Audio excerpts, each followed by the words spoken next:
Several clergy in Russia. Was the Pope appealing for peace, or was he praying for peace? And the same applies to the Kaliningrad. Yeah, that's a good question. So what do you have to say about that, guys?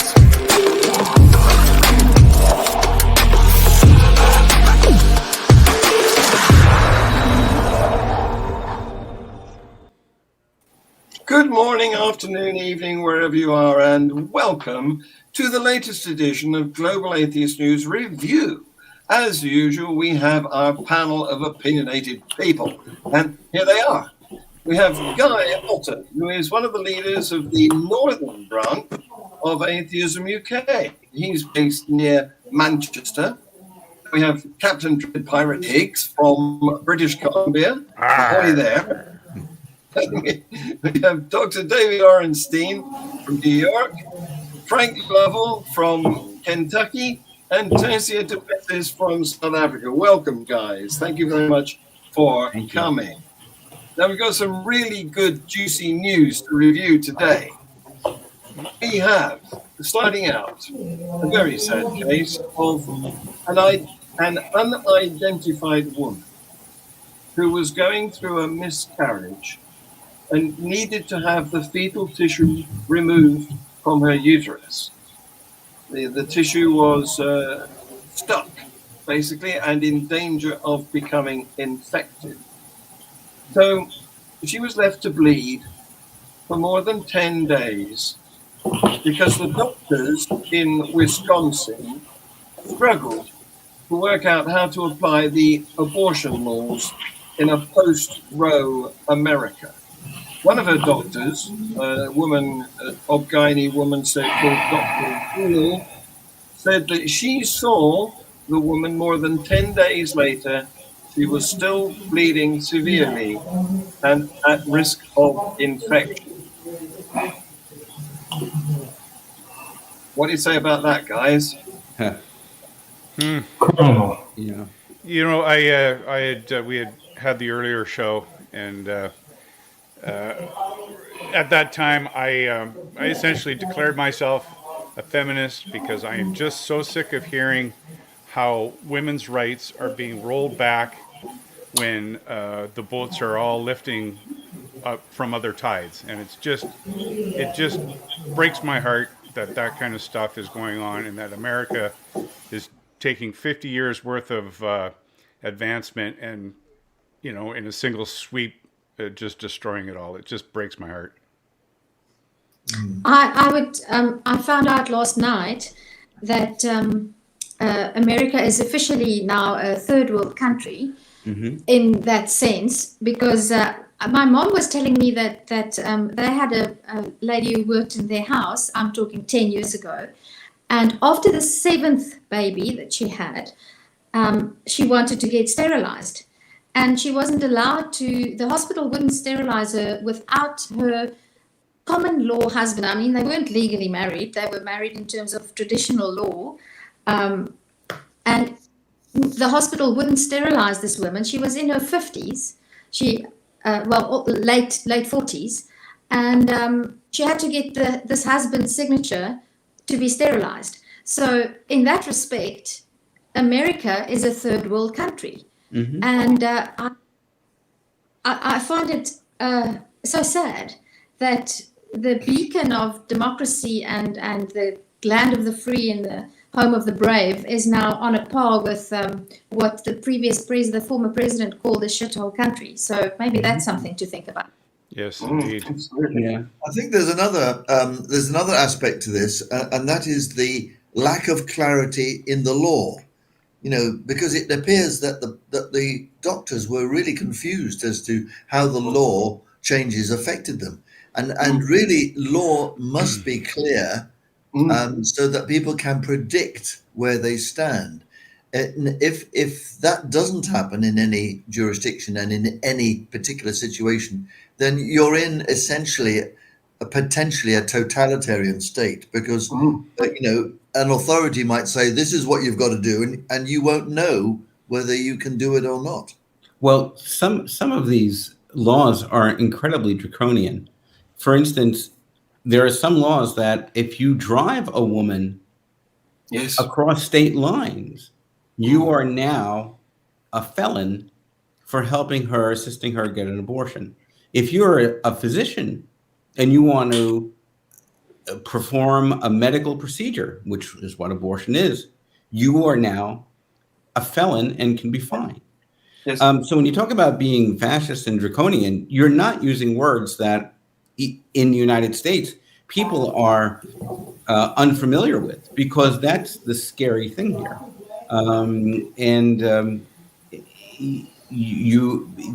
This is clear what Christopher Hitchens said in the subtitle of his book, that religion poisons everything. Mm-hmm. The whole purpose of this is canon law.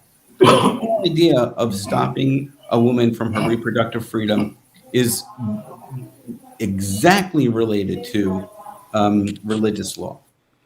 Yeah. I think And this is where we are in the United States now, a country that I was born in, that I am happy to say that I have spent the majority of my life being quote unquote left of center, but not radicalized. And I don't recognize my own country. Sad. I was going to point out that it also demonstrates that Roe versus Wade was actually a pretty weak foundation upon which to support women's rights or women's autonomy, bodily autonomy. Mm-hmm. And that really what needs to happen is this has to be put in as an amendment to the Constitution, mm-hmm. So that a Supreme Court, left or right, conservative or liberal, does not have the power to overturn the autonomy that women deserve. Mm-hmm. Absolutely. Yeah. Yeah. Well, it gets worse and stays in America, I'm afraid.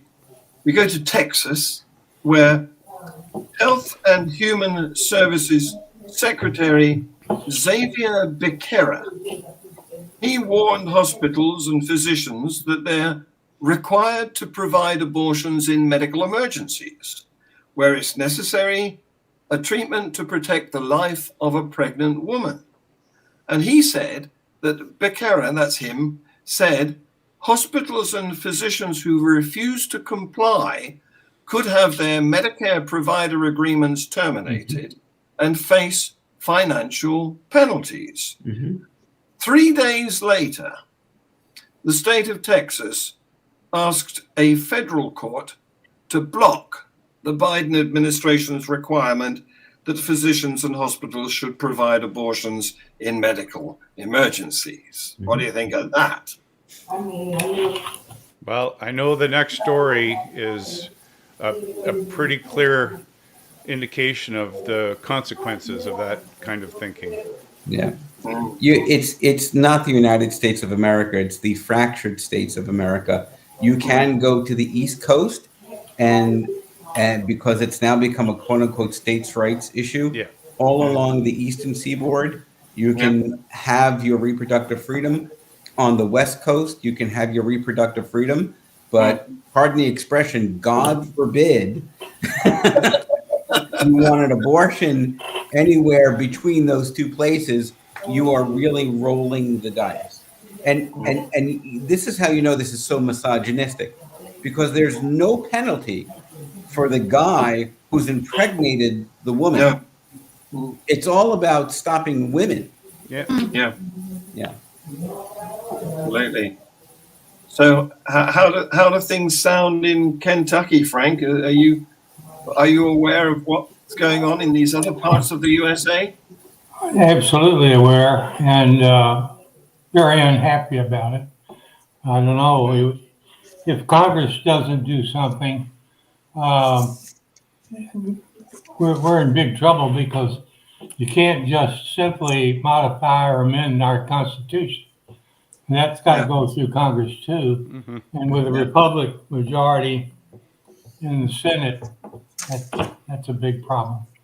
Yeah. And you're unlucky enough to live in between the East and the West Coast, aren't you? That's true. But here in Lovell, we only had one provider of abortion services. I think they're operating right now because a judge has said we can while this thing is in the courts. but it's a very serious situation. Yeah, it is. Yeah. So going on to the item that Dred referred to earlier, this is about the 10-year-old girl who was raped and became pregnant and had to travel across state lines from Ohio to Indiana to get an abortion because of the strict laws in her home state of Ohio. Now, this is a case that made international headlines because President Joe Biden decried the Republican policies that forced the already traumatized poor little girl to have to travel out of state to terminate her pregnancy. And what the Republicans and right-wing media did was they suggested that he'd made it up. And they criticized Biden and the Democrats, thinking Alex that Jones? it was all a lie. Yeah. A suspect was arrested. Well, when the Republicans don't want to believe anything, they just label it fake news. I mean, the Sandy Hook was, a massacre of children with assault weapons was clearly didn't happen. It's a false flag. The insurrection that happened on January 6th, it was all a plot. So you've got a class of people who are not unwilling to admit they're wrong and willing to go to any length to keep their political power. Yeah. And I would like to add one of the aspects that I found saddest, and I think that's a very serious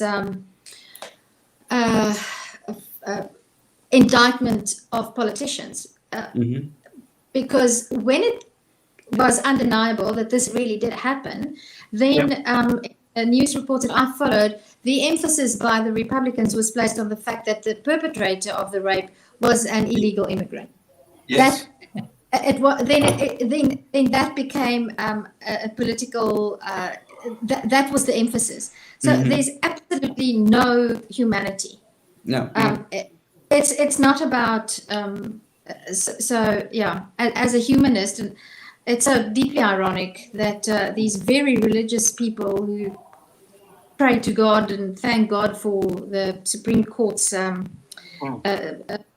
overturning laws that they don't like, but they don't have any empathy for a 10-year-old girl. They would make it a political. They just wanted to spin it for their own advantage, didn't they? Yep. And they're hugely biologically ignorant. Yes, of course. A lot of 10-year-old girls are physiologically mature. Yes. It's not unusual. Yeah, to be so surprised that a 10-year-old girl can actually get pregnant, that really does speak to the biological ignorance of many American people. Well, and just people in general. Yeah, absolutely. So there you go. And we still haven't finished with America, I'm afraid. No. Because a lot of the news this week has been... If you need me, I'll be jumping out my window.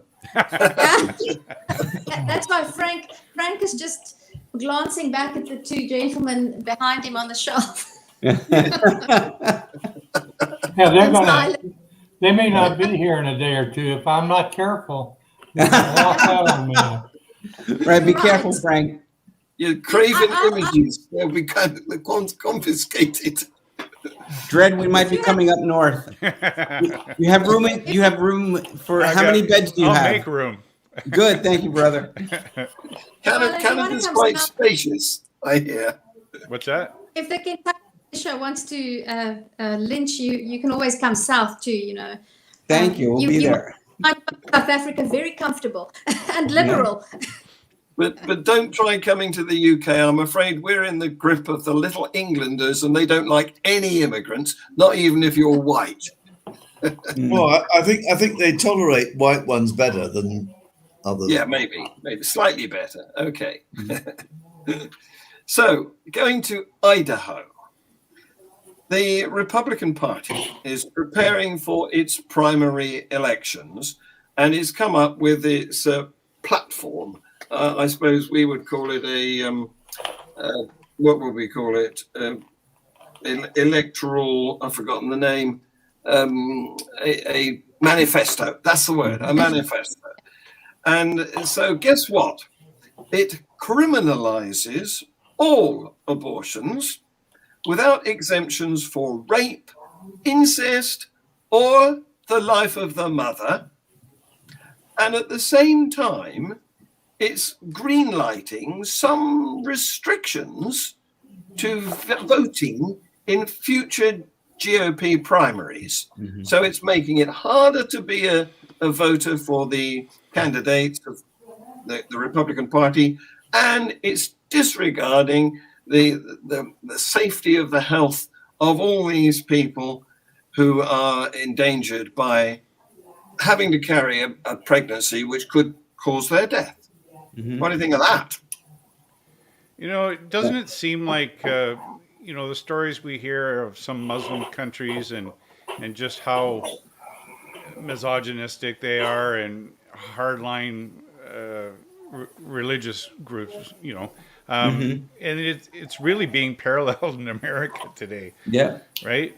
And unfortunately, being inside it, clearly people don't see the parallel, and they quickly point their finger at the Muslims and say, "Oh, those crazy Muslims and their crazy religion," and yet it's the pot calling the kettle black, right? Yeah. Well, I've got something on that lines later on for you, I'm afraid. Yeah. Can I ask? Being in Kentucky, do you experience that there's a mood or a change in mood about when you, I don't know if it's these things are commonly talked about. Do you experience anything, or are people sort of just ignorant or just happy or just going about their daily life, bothering to be political? You're asking about here in Kentucky? Yes, specifically. We are not happy about any of this. Okay. At least not the groups I associate with and the people I associate with. We are a red state if you go by how many people are registered Republican. But we have a Democratic governor. The Republicans don't have a lock on it, but they could if they got all their people to vote. And the only, so here in Kentucky, typically one third of the registered voters actually vote, and that's a problem right there. Yeah, indeed. Yeah. In Australia, of course, has compulsory voting. Not sure that that's necessarily the perfect solution, but that's a fact. Yeah. Yeah. Yeah. So, I understand. I heard a rumor that instead of the RNC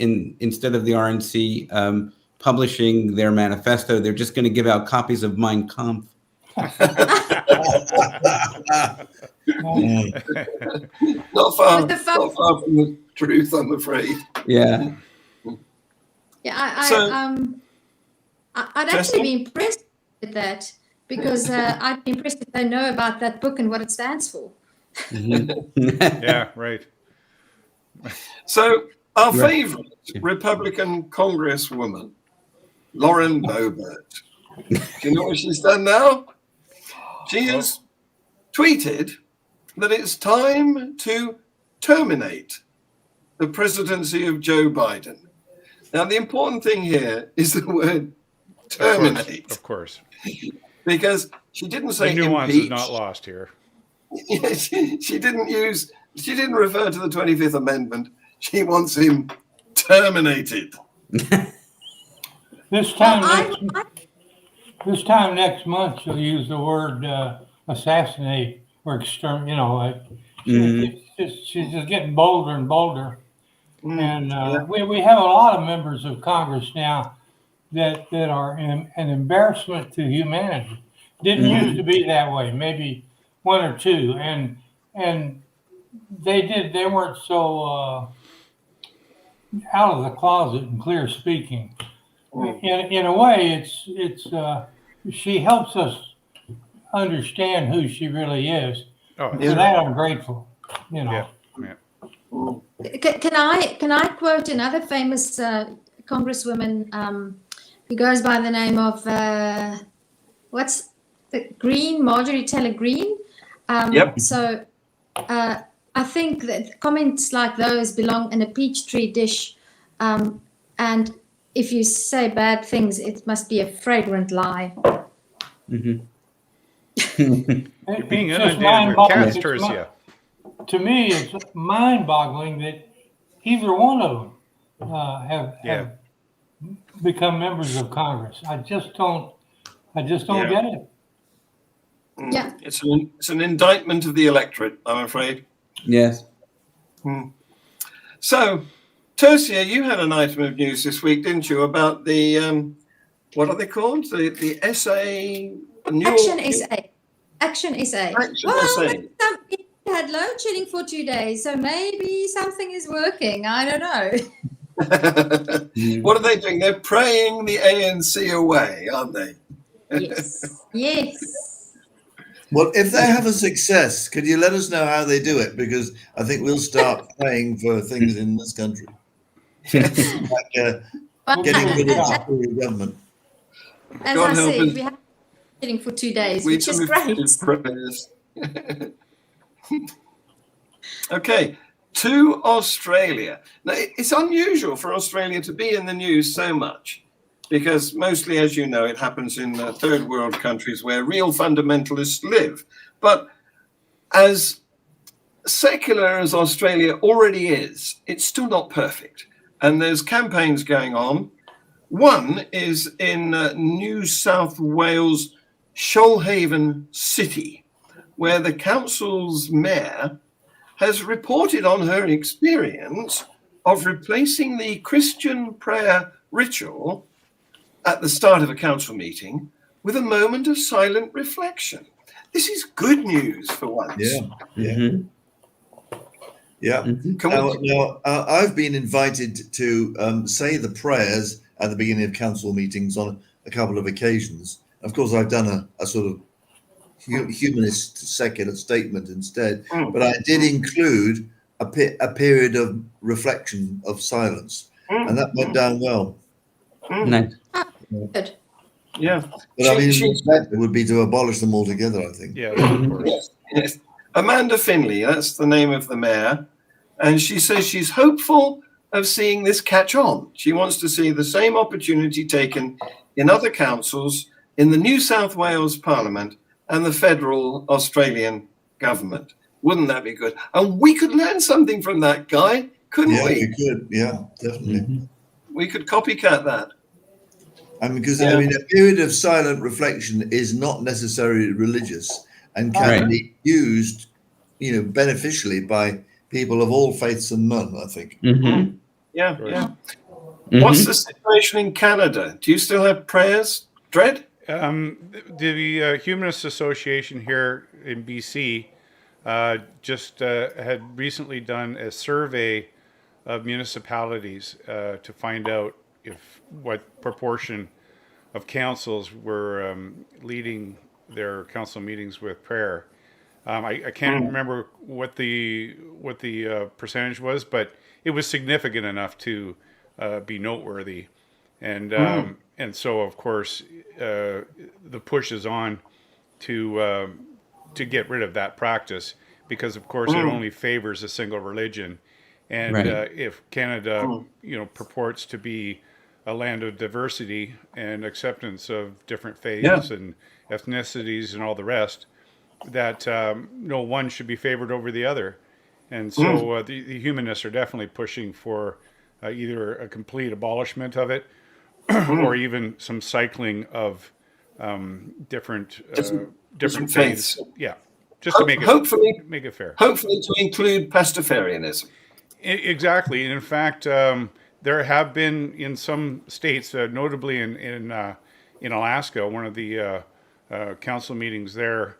I can't remember which community it was, but a gentleman wore his colander and opened the council meeting with a an invocation of the flying spaghetti monster. So That's the Canadian part of Alaska. that's right. Yeah, yeah. That's the bleed over part. That's where our sauces mix.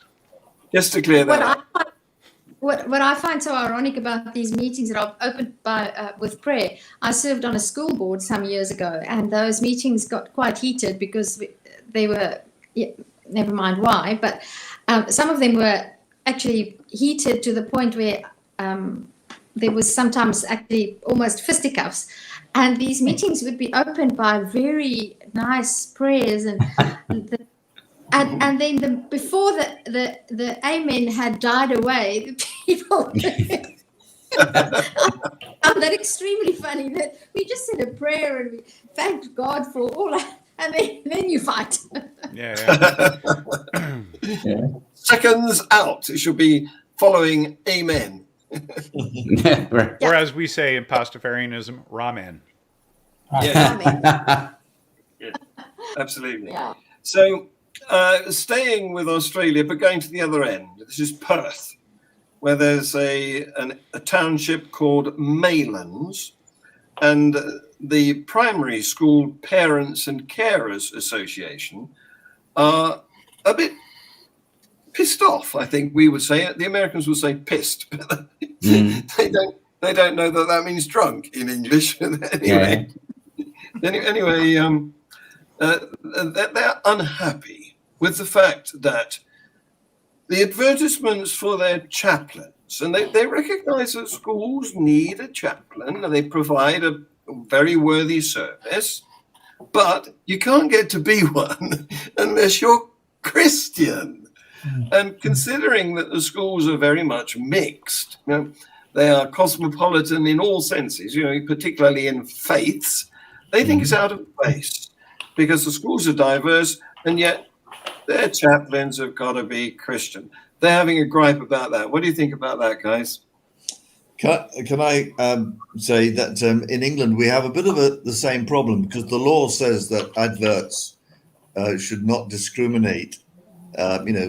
Job adverts should not discriminate unnecessarily, and a lot of chaplaincy adverts are actually do specify Christian or something, when arguably they shouldn't. And the reality is that there's something like 14,000 Christian and religious chaplains and only about 400 or 300 or something humanist chaplains. So we've got a long way to go, considering that over half the population is non-religious. Right. Yeah. So our argument is that no job should be advertised, as religious only. No, as a faith-based appointment, indeed. Yeah. But that's an improvement, guys, isn't it? Because not that long ago, there were no humanist chaplains. True.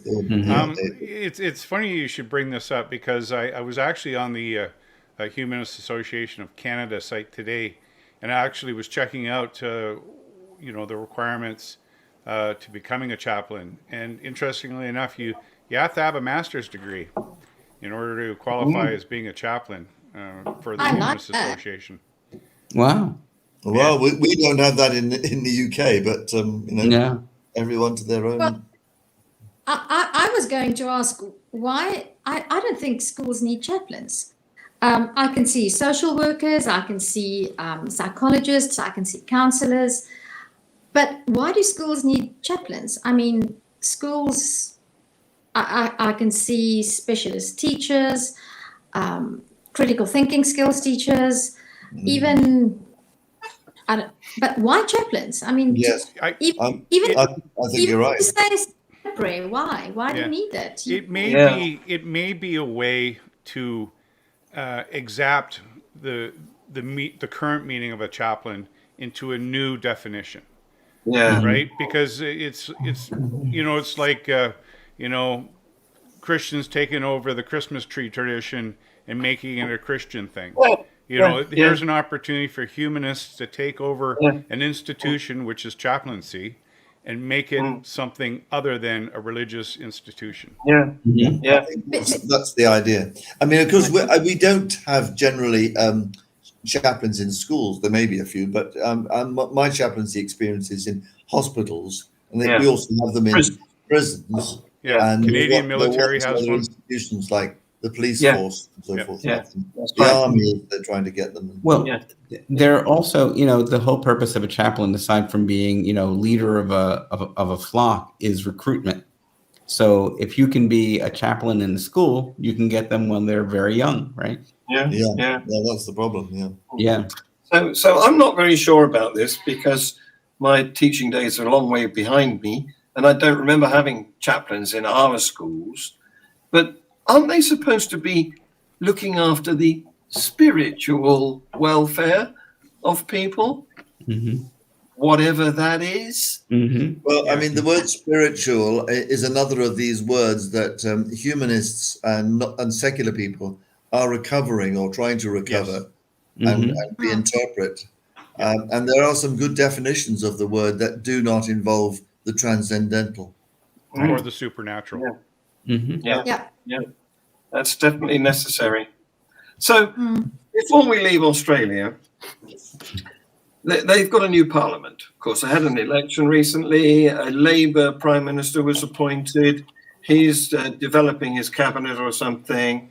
And so everything is up in the air. All the machinery of government is up for grabs right now. And there's one Labour MP who is suggesting that Parliament needs to become more modern, more inclusive, and more reflective of their diverse society. This is an opportunity which has presented itself in Australia, and I think we need to roll this out. There are other countries that could benefit from that campaign. Yep. Oh, good for them. Some good news and some bad news for the Australians. Yeah. Okay, so you got no disagreement there. No. Meanwhile, going back to America. Uh-oh. Sorry, guys. All bad news all the time. Sorry, guys. There's an organization, I forget where it is. It's called the Watchman Organization. And it's horrifying. I beseech you to go and look at yesterday's Global Atheist News. It's a 5-minute decree where the leaders, 5 men, and an entire stadium of audience recite this decree, which is all about America the Great, God-given country, we pledge this, we pledge that. And at the end, they chant, USA, USA. Honestly, it's unbelievable. What do you think about that? I find it's downright scary. Really, it's trying to turn nationalism into a religion. Yeah, much like a religion. Yeah. Well, it's the same sort of fervor that you see, for sports. I mean, it's capturing really the least bit of the most passion with the least amount of intellectual foundation, and it's just like a rally cry to the mob. Right. Yeah, it is. It's directed passion, isn't it? Yep. Yeah. Well, there's a fine line between nationalism and nativism sometimes, and it seems like about 85 million people in this country have crossed that line and aren't going back anytime soon. Yeah. It reminds me a lot of pre-94 South Africa, where nationalism, we had Christian nationalist education, and you were, Afrikaners were the chosen people of God. And our history was almost rewritten from that point of view. And this reminds me a lot of that. And I know harm that did in my country. And it's really scary. And I think it speaks to the lack of a specific type of education, maybe the old-fashioned classical liberal education, where that I think it's fallen by the wayside, and that's why people are so susceptible to this sort of tribalism, because that's what it's become. It's nationalism that's become a religion based on Judeo-Christian chosen people rhetoric. Well, I've got to dispute that, because, of course, it's the Israelites that are the chosen people. Get it right. And well, the Afrikaners will go against you on that one, eh? And it seems like the Americans so will the Pastafarian pirates. And after them, after the Jews, don't forget, and did those feet in ancient time walk upon England's mountains green. Jesus came here, Ned. Jesus is ours. Yeah, well. It's happening everywhere. Yeah. To end on a funny note, in Uttar Pradesh, northern India. Oh, this is funny, yeah. Yes. A restaurant owner, name of Tali Hussain, he's been arrested on blasphemy charges because he wrapped his cooked chicken in old newspapers containing the images of Hindu deities. I'm just wondering, my goodness, what would happen to our fish and chips? Yeah. Oh, well, actually, it's interestingly enough, the tradition of wrapping our fish and chips in newspapers seems to have fallen by the wayside. It has. Yeah. I think they don't do it anymore. No, they don't. Well, it's probably something to do with the ink and the other chemicals in the paper and all that kind of stuff. So that's why they added to the flavor. Yeah, I know, right? Yeah. But I mean, it's pretty serious, because you can imagine in an Islamic society, say there was an advert in a paper for some religious event or something, or a quotation from the Quran, and someone used that bit of paper for something that somebody else thought was obscene. Yeah. You can get the same thing. Yeah. Or even worse, they put to death. Yeah, well, that's right. Yeah. Yes. Yeah. Or if it was in Israel and they were wrapping up pig meat in stuff with give me my bacon.